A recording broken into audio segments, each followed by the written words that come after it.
Welcome, listeners, to another deep dive on vibrations and manifestations. I'm Alicia. And I'm Jared. Hello, Alicia, and welcome, everyone. Hi, Jared. Today we're doing a really vital deep dive, I think. The static out there right now feels louder, more confusing than usual. It really does.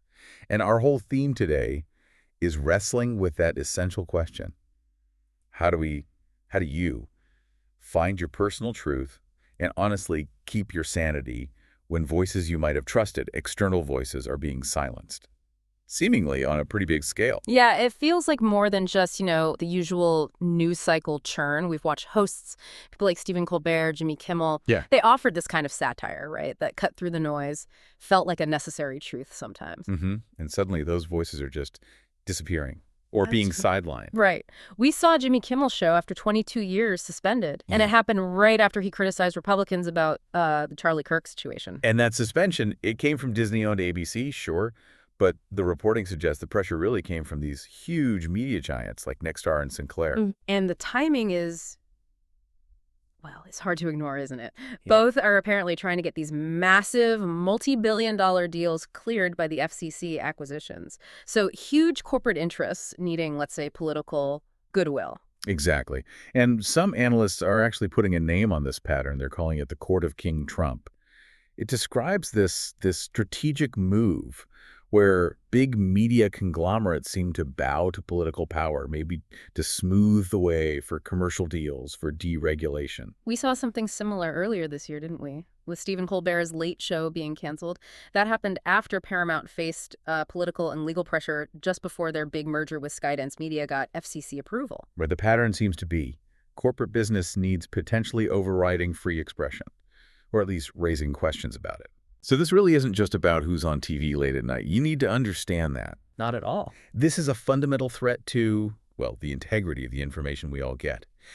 When these media giants put billion-dollar deals ahead of protecting their most trusted critical voices, then we lose something vital. We lose media plurality, sure, but the reports also call it the right to hear truth spoken out loud. The whole external system feels compromised. And that feeling, that sense of something being stripped away, that's exactly what we need to tackle. So our mission for this deep dive is pretty clear. When those official public filters, the news, the shows, seem compromised, how do you find truth? How do you stay grounded, anchor your sanity when it feels like, well, like national-scale gaslighting? Okay, so let's start with why truth isn't just like a nice idea. It's fundamental. Physiologically, right? Absolutely. Truth is physiological. It's social. It's basically the glue that builds trust, and society runs on trust. When that trust breaks down, stress goes up, cooperation falters, and our mental health really suffers. It's that feeling of instability, isn't it? When the world outside seems to be constantly lying or twisting things, that gaslighting, it messes with your head. It directly undermines your psychological stability. You start second-guessing what you see, what you know. It leads straight to self-doubt, maybe wanting to withdraw, and definitely chronic stress. And what's happening in the brain specifically? What system is under fire when we face that kind of systematic denial? It's hitting the limbic system hard. See, alignment with truth, feeling clarity, that actually activates the brain's natural reward circuits. It feels good, stable. But chronic exposure to lies, to uncertainty, that triggers a constant stress response. The cortisol dump. Exactly. Elevated cortisol, heightened anxiety. There was a World Health Organization review back in 2022. It found that this kind of misinformation directly creates anxiety, fear, confusion, even depression and feelings of helplessness. Wow. Are there numbers on that? Yeah, pretty sobering ones. Systematic reviews show something like 36% of people exposed report depressive symptoms and anxiety. It's significant. So it's not just politics. When the outer world deliberately erodes trust, promotes that us versus them tribalism, it's actually generating anxiety that harms us right down to the cellular level. Precisely. And persistent doubt, feeling deceived, it elevates your main stress hormone, cortisol. It keeps your body humming in this low-grade state of alert. And over time, that can't be good. It's not. Chronic cortisol flooding literally undermines psychological stability. It wears you down. So mass-scale gaslighting, whether it's political or driven by these commercial interests we talked about, it's physically stressing your nervous system, period. So it's fair to say then that seeking clarity, seeking truth, it's actually an internal protective factor against real physical and mental decline.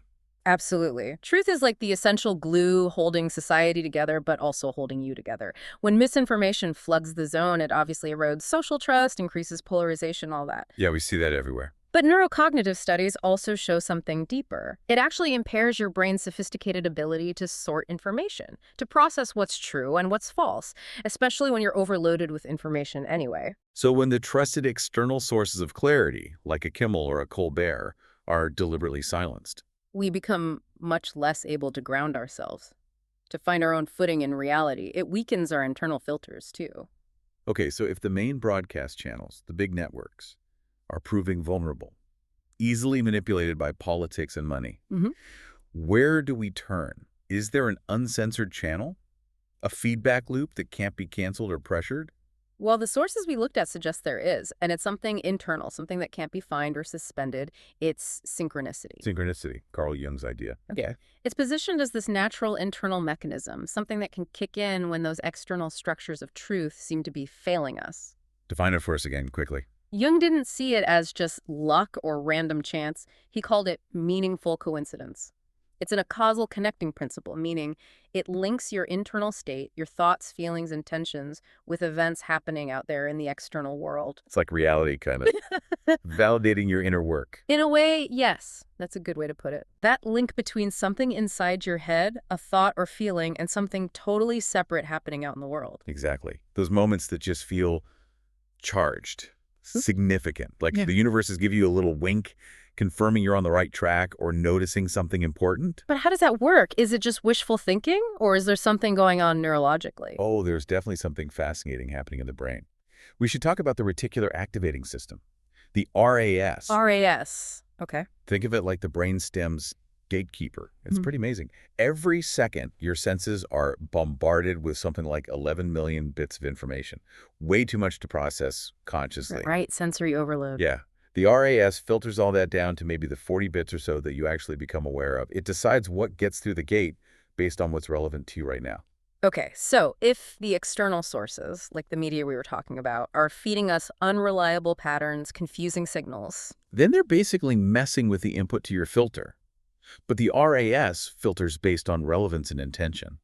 So if you consciously set an intention to seek truth, if you cultivate awareness, mindfulness, you're actually priming your RAS. Right. For what? To notice the reliable patterns, the significant ones, the synchronicities. When the collective filter, like the news, seems broken, you have to consciously tune and rely on your internal filter. And that actually makes a lot of sense neurologically. But hang on, in times like these, with high anxiety everywhere, isn't telling people to look for playful, winking signs a bit Yeah. risky? Couldn't that just tip over into paranoia? Seeing messages everywhere, confirmation bias? That is such a crucial question. Seriously. Because yes, it absolutely could. And that leads us straight into the next really important piece. Manifestation debug mode. Debug mode, okay. Synchronicity is about alignment, clarity, that expansive feeling, paranoia, overinterpreting everything, desperately hunting for signs. That's just static in the signal. Static versus signal. Exactly. Static always feels draining, obsessive, fearful maybe. Signal feels expansive, clear, often light, even confirming. So how do we do that? How do we set boundaries for that RAS filter, practically speaking? How do we tell the signal from the static? Two main debugging tools we can use. First one, check the emotional resonance. You have to ask yourself, honestly, does this piece of information, maybe it's a headline, a conversation, something you think might be a sign, does it feel expansive, like taking a deep, clear breath? Or does it feel constricting, heavy, urgent, fearful? Before you react to information, before you share it, before you internalize it, you have to pause and check. Does this feel like signal or does this feel like static? Signal tends to feel, maybe playful or expansive. It might come with a literal feeling of taking a deeper breath, a sense of fresh air, or it sparks genuine curiosity, a feeling of lightness. It feels like an opening somehow. Okay, and static. Static feels the opposite. It's draining, sticky, constricting, often fear-driven. If you read something or hear some news and it leaves you with that heavy knot in your stomach or a feeling of hopelessness or this urgent, panicky need to react right now, that's usually static, even if the facts seem correct on the surface. Clarity, true signal, should ultimately make you feel lighter, more grounded, not heavier, and more agitated. That distinction feels incredibly useful, just pausing to notice the feeling first. Genuine signals, true synchronicities, Yeah. usually have this sense of rightness, maybe even a little playful or winking quality. They don't usually feel panicked. Okay, emotional resonance. What's the second tool? Intention and release. This is key. If you're unsure about something, if you need clarity, state a clear intention. Maybe say it out loud or just inwardly. Okay, show me a clear sign within, say, 48 hours that affirms my truth here. Or show me my next aligned step. State the intention clearly. Got it. But then, and this is the crucial part, you have to consciously let go. Release the need to hunt for it. Hunting creates static. Being open to receiving, that allows the signal to come through clearly. Okay, so we've talked about the concepts. Now let's actually try some of this on. Let's move into some quick calibrations. Exactly. This is where we shift gears a bit. We'll guide you through these tools. Grab a notebook if you have one nearby. Calibration 1.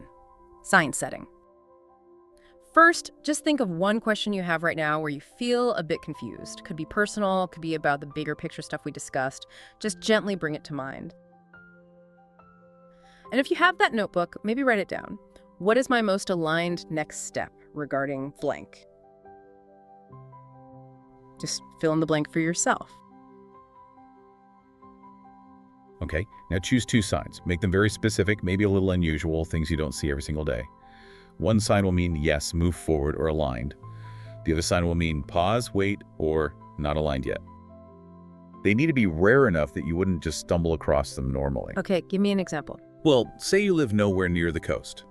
Your yes sign could be seeing a picture or mention of a lighthouse. Okay, unlikely but possible. And your pause sign could be spotting something really specific and out of context, like a bright pink plastic trumpet lying on the sidewalk. Got it. Very specific. Then, you quietly set the intention linked to your question. Something like, okay, show me the lighthouse within 48 hours if this direction is aligned.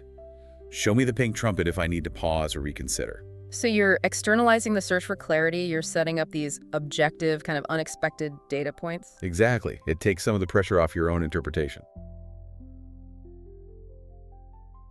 Good. Now, just say quietly to yourself or inwardly, show me the yes sign within the next 48 hours if I should move forward with this. Show me the pause sign if it's not aligned yet. Just state it clearly. One sign will be enough. Now, just close your eyes for a moment if that feels comfortable. Let's take a slow breath together. Inhale through your nose for a count of 4. 1, 2, 3, 4. And exhale slowly through your mouth for 6. 1, 2, 3, 4, 5, 6. Let's do that 2 more times. Inhale. 1, 2, 3, 4. Exhale. 1, 2, 3, 4, 5, 6. Last time. Deep inhale and slow exhale.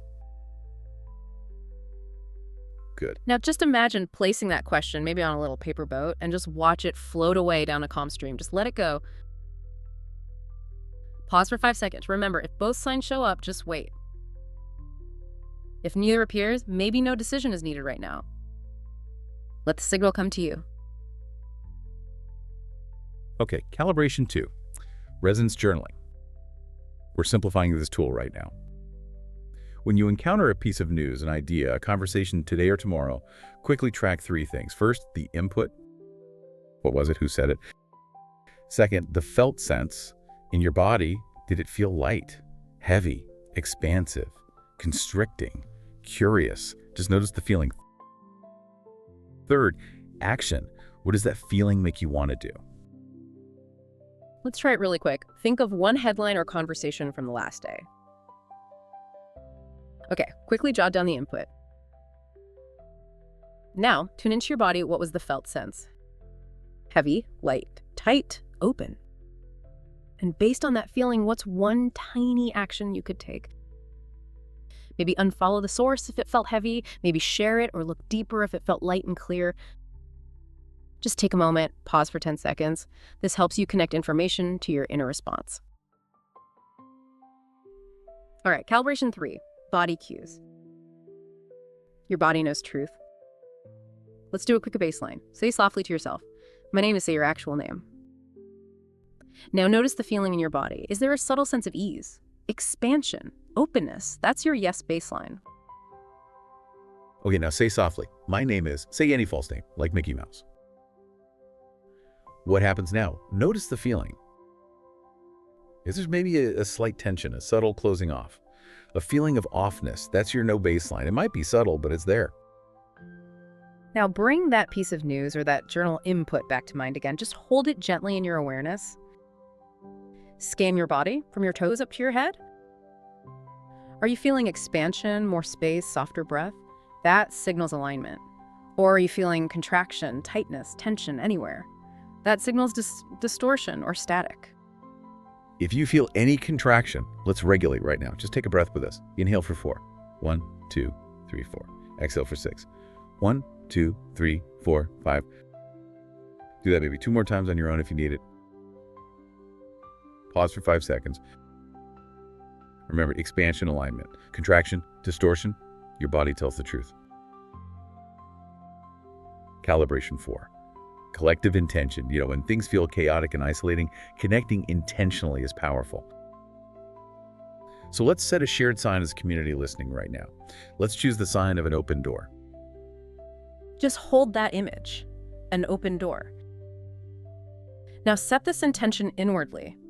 If our collective, all of us listening and seeking clarity, are aligned in protecting truth and free expression, show us an open door within the next 72 hours. Remember, this might not be a literal door. It could be an unexpected opportunity, a conversation that opens things up, a feeling of possibility, just an open door. Okay, now let's just breathe together for about a minute. Find a comfortable rhythm. Maybe inhale for 4, exhale for 6. And as you breathe, silently repeat this phrase. Clear signal, kind action. Just breathe and repeat inwardly. Clear signal, kind action. Pause for 15 seconds of slow breathing. Feel that connection. And finally, calibration 5. Voting with attention and wallet. Remember, every choice you make casts a vote for the kind of world you want to live in, the kind of information you value. So choose one immediate, small action right now. Just one. Will you vote with your attention? Maybe that means unfollowing one news source or social media account that consistently makes you feel heavy or agitated, that's static, and maybe following one that usually feels clear or insightful, that's signal. Or will you vote with your wallet? Perhaps canceling a subscription or choosing not to buy from a company that seems to be participating in silencing voices you value. Maybe redirecting that money, even a small amount, to an independent journalist or creator you trust. Or maybe you'll vote with presence, committing to taking just 2 minutes of conscious breathing like we just practiced before you dive into the news or scroll through your feed each day. Just pick one. Which one feels right for you today? Circle it in your notebook or just make a mental note. Commit to that one small vote. Okay, take one last deep inhale and let it all go with a sigh. Good. These tools, they're like anchors. They help you tune your own receiver to clarity, especially when the main broadcast seems full of distortion. All right, let's do a short guided visualization now. Tuning to the clear signal. Just find a comfortable seat if you're not already seated. Let your hands rest gently in your lap or by your sides. And when you're ready, gently close your eyes. Take a few slow, settling breaths. Just arriving here. Now, begin to imagine that external media landscape we talked about. Picture it as a storm, maybe a storm of loud, chaotic static. Feel it buzzing, maybe making things feel heavy in your chest or noisy in your mind. It can feel overwhelming. Just notice it. Now, in your mind's eye, see yourself holding an old-fashioned radio dial. Your hand is steady. Gently, very intentionally, begin to turn that dial. And as you turn it, notice how the sharp, chaotic noise of the static begins to fade. It gets quieter and quieter. Until it's replaced by something else. See? Or sense a single, clear, beautiful golden thread of light. It's calm, steady, pure. This is your personal signal. It's your connection to truth, clarity, intuition. It's unknown by any network, any politician, any corporation. It's yours. Just rest in that feeling of clarity for a moment. Feel the calm. Now, bring to mind one of the tools we just practiced. Maybe it's the feeling of expansion in your body, or the image of the open door, or the specific sign you chose. See that tool glowing gently beside you, anchoring you in this clear signal. Now let's affirm this connection. Say softly to yourself, or just feel it deeply. I choose clear signal and kind action. Feel the resonance of those words. Let's repeat it once more. I choose clear signal and kind action. And finally, picture yourself confidently walking through that open door we imagined earlier. Step through the doorway out of the static and into a space of calm, clarity, and maybe a sense of quiet community with others also seeking truth. You are anchored. You are clear. Take one more deep, nourishing inhale and exhale completely. When you feel ready, gently wiggle your fingers and toes. Bring your awareness back to the room and softly open your eyes. Okay. Wow, that felt important. So let's recap the core ideas from today.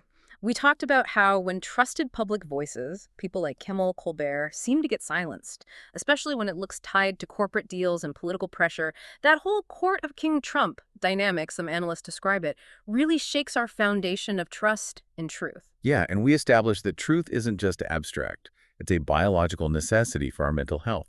Remember the WHO findings. Misinformation literally drives up cortisol, creates anxiety and depression, and it's physiologically damaging. But the hopeful part is we learned that by consciously priming our internal filter, that amazing RAS, the Reticular Activating System, we can tune into a channel that cannot be censored or compromised. Synchronicity, meaningful coincidence, or direct line. And we didn't just talk about it, we practiced. We now have these really practical, quick calibration tools, setting clear signs, doing that resonance journaling to check the input feeling action link, using our body's own yes-no cues, setting a collective intention like the open door. And making those conscious choices, voting with our attention, our money, and our presence. These aren't huge, overwhelming things. They're small anchors to help us discern that clear signal from all the draining, confusing static out there.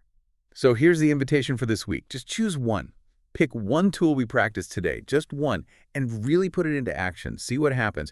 Notice the patterns that emerge when you prioritize your internal clarity, even just a little bit more, over the external chaos. And please, if you know someone who's feeling overwhelmed, feeling the weight of all this static and confusion, maybe share this with them. Sharing clarity, sharing tools for finding personal truth, that's actually a powerful act of resistance in itself, especially when gaslighting feels so widespread. Absolutely. And if you want to continue exploring these ideas, get more practices, maybe share your own synchronicity stories, come join us over in our Vibe Letter community. It's just a space to keep reminding each other that even when powerful platforms go quiet, your own inner voice, your ability to receive truth directly, that remains incredibly strong. Remember, choose clear signal, choose kind action. The truth is alive, and the universe, your inner wisdom, it's always speaking directly to you. Until next time, keep tuning in. Take care, everyone.